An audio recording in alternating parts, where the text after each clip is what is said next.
नमस्कार दोस्तों, स्वागत है आप सभी का फिर से एक बार हमारे इस YouTube चैनल पर। दोस्तों, सनातन धर्म और वेदों में 4 युगों की मान्यता देखने को मिलती है। 4 युगों का चक्र इस धरातल पर चलता है, जिसमें से पहला युग सतयुग कहलाता है, दूसरा युग त्रेता युग, तीसरा युग द्वापर युग और चौथा युग कलयुग। जबकि इसके विपरीत स्थिति में आप इसे सही मान सकते हैं, जैसे कि आप कलयुग को पहला युग, द्वापर युग को दूसरा युग, त्रेता युग को तीसरा युग और सतयुग को चतुर्थ युग के रूप में जान सकते हैं। अगर शास्त्रों की माना जाए तो सतयुग में इस धरती पर देवता, किन्नर और गंधर्व निवास करते थे। हिंदू धार्मिक ग्रंथों में किन्नरों, गंधर्वों और देवताओं के बारे में बड़े विस्तार से वर्णन देखने को मिलता है। सतयुग के बाद त्रेता युग प्रारंभ होता है। इस युग में भगवान श्री राम का जन्म होता है। वह स्वयं भगवान श्री हरि विष्णु का अवतार होते हैं। फिर द्वापर युग की शुरुआत होती है। इस युग में भगवान विष्णु श्री कृष्ण के रूप में इस धरती पर अवतार धारण करते हैं। द्वापर युग में भगवान श्री कृष्ण जिस प्रकार की लीलाएं करते हैं, उससे हमारे शास्त्रों में यह समझा जाता है कि भगवान श्री कृष्ण द्वापर युग में यह संकेत देते हैं कि मानव मात्र को कलयुग में जीवन यापन किस प्रकार से करना चाहिए। यानी कि भगवान श्री कृष्ण ने द्वापर युग में मानव मात्र को कलयुग में जीवन यापन का पाठ पढ़ाते हैं। आपको बता दें, शास्त्रों में कलयुग का कालखंड सबसे छोटा माना गया है और माना जाता है कि कलयुग में भगवान विष्णु का 10वां अवतार होगा, जिसका नाम कल्कि होगा। वर्तमान समय में कलयुग ही चल रहा है। विष्णु पुराण में कलयुग के बारे में वर्णन अच्छे से किया गया है।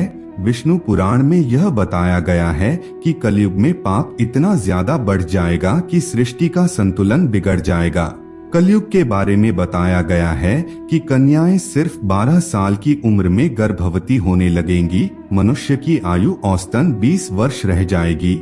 लेकिन इन सब के बावजूद ऋषि पराशर जी ने देवताओं के द्वारा पूछे गए प्रश्न के उत्तर में कि चारों युगों में कौन श्रेष्ठ है, उन्होंने बताया कि कलयुग श्रेष्ठ है। आखिर इसके पीछे क्या कारण है, यानी कि चारों युगों में कलयुग को सबसे उत्तम युग क्यों बताया गया है। विष्णु पुराण में वेदव्यास जी ने कलयुग को सबसे धन्य और सबसे उत्तम युग बताया है। आपको बता दें, श्री वेदव्यास जी ने वेदों का वाचन किया और भगवान गणपति ने उनके अनुग्रह पर उन वचनों को लिखित रूप में प्रस्तुत किया। श्री वेदव्यास जी को ही वेदों का रचनाकार माना जाता है। वेदव्यास जी से जुड़ी एक पौराणिक कथा के अनुसार वेदव्यास जी ने सभी युगों में कलयुग को श्रेष्ठ युग कहा है। यह चौंकाने वाली बात जरूर है, क्योंकि कलयुग में तो सबसे अधिक पाप और अत्याचार होते हैं। वेदों और धार्मिक ग्रंथों में ऐसा कहा गया है। अगर ऐसा होता है तो कलयुग सबसे श्रेष्ठ कैसे हुआ।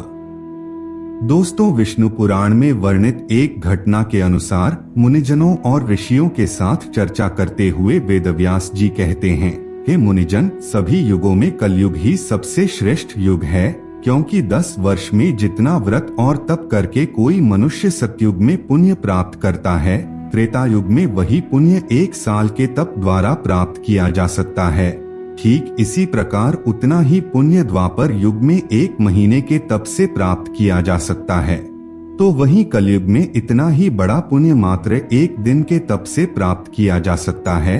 इस तरह व्रत और तप के फल की प्राप्ति के लिए कलयुग ही सबसे श्रेष्ठ समय है। इस तरह से देखा जाए तो कर्मों के फल के आधार पर जब तप करने पर कलयुग में सबसे ज्यादा फल प्राप्त होता है। इसलिए कलयुग को चारों युगों में श्रेष्ठ बताया गया है। तो दोस्तों, आज के लिए बस इतना ही।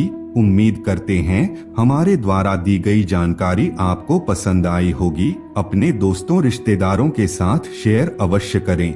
ऐसे ही सटीक जानकारी के लिए चैनल को सब्सक्राइब करके बेल नोटिफिकेशन को ऑन पर सिलेक्ट कर लीजिए।